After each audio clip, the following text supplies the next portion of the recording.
Our breaking coverage continues of the federal judge's ruling that Michigan's ban on gay marriage is unconstitutional. And joining us now live is Reverend Roland Caldwell of Burnette Inspirational Church in the city of Detroit. Reverend, thank you so much for joining us. God bless you. Thank you for having me. Well, first, please just give us your reaction to the judge's ruling that banning gay marriage here in Michigan is unconstitutional.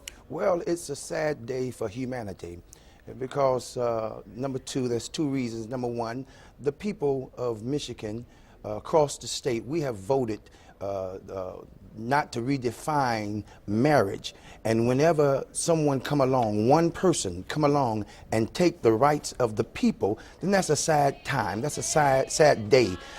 We voted in 2004, and now 2014, a judge, one man, come along and say that all of us did not know what we were talking about. A sad day. Reverend Caldwell, I know this is 10 years later, and it seems like a lot of views on gay marriage and gays in general have changed here in this country, and there are so many gay couples who believe their civil rights have been violated. So what do you say to them when they say so many children go without parents and they want to be loving parents and want to adopt children who don't have homes? Well, civil rights been challenged, they say, but I was born black.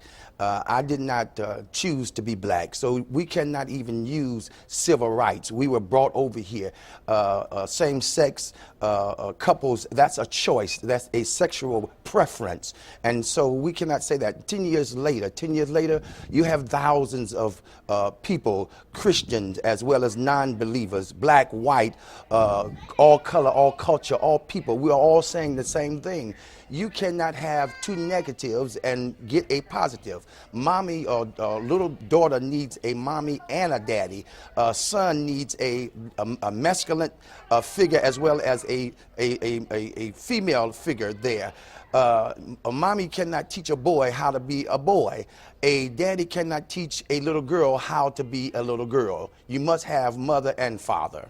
Reverend Caldwell, you know that there are a lot of gays in this country, and especially here in Michigan, who will say they don't have a choice and that they were born that way. But I do want to ask you a personal question. Do you have any gay members in your church, and how do you counsel them when they hope to marry and possibly start a family? Well, look, I grew up around, believe it or not, I grew up around a lot of homosexuals. They're my friends. I love them, just crazy about their personalities. I have no problem with what you want to do in your bedroom.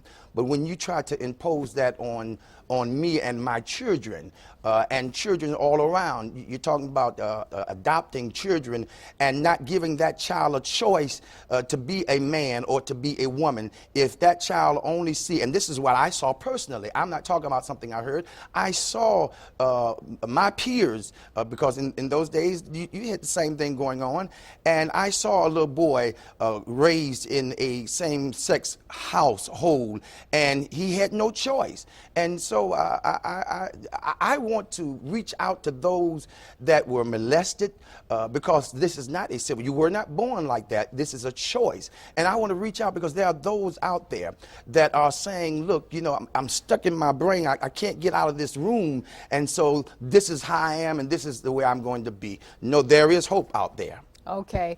Thank you so much, Reverend Roland Caldwell, for joining us and giving us your opinions on this very controversial issue that is not over by a long shot. Thank you much for coming in today. Thank you.